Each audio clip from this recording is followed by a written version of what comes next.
Welcome to Sub-Vocalize and Entitled Parents. Today we have a story from Brimstone Garden. I have my own entitled parent stories, but this one happened to my mum when she was pregnant with me.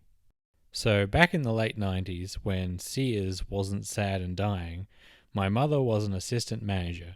Her boss was also pregnant and generally wasn't an issue, until it was. Now, my parents spent a long time choosing baby names. When it turned out to be a girl, they really wanted my name to be gender neutral to prevent future trouble finding jobs. Yes, that was the actual reason.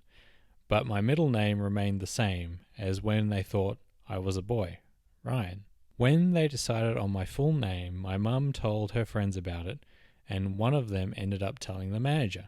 As my mother was on lunch break, this lady storms over, already red and furious. "I hear you were naming your baby Ryan." My mother is, of course, stunned. She stays silent for a few moments before finally answering, "That's her middle name, yes?" "Your baby's a girl," the woman exclaims, as though this is some sort of great revelation. My mother nods. Getting somehow redder, the woman snaps, "Ryan is a boy's name. Actually, it's gender neutral." At this point, my mother's surprise is wearing off into a bit of a righteous confusion. Is there a problem with the name? "You can't name your baby that." The woman is practically shouting at this point. "I am naming my son that." My mother stares at her, trying to work out what kind of mental gymnastics it takes to decide your choice of a baby name should give you the authority to veto someone else's baby name. So? "Change your baby's middle name or I'm going to fire you," the woman says, having drawn a crowd with this whole scene to witness the utter insanity that was her outburst. People who could act as witnesses for my mother if she attempted such a thing. "I don't think you can do that," my mother answers flatly.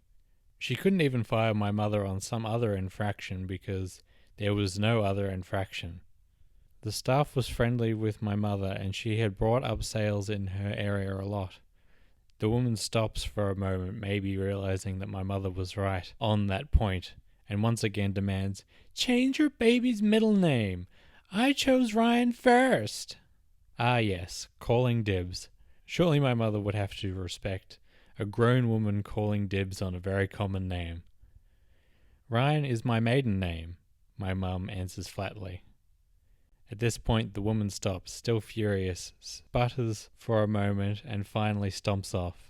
"My middle name is Ryan. My mother's boss named her son Dylan instead." Crazy. And such a common name like Ryan too. Some people.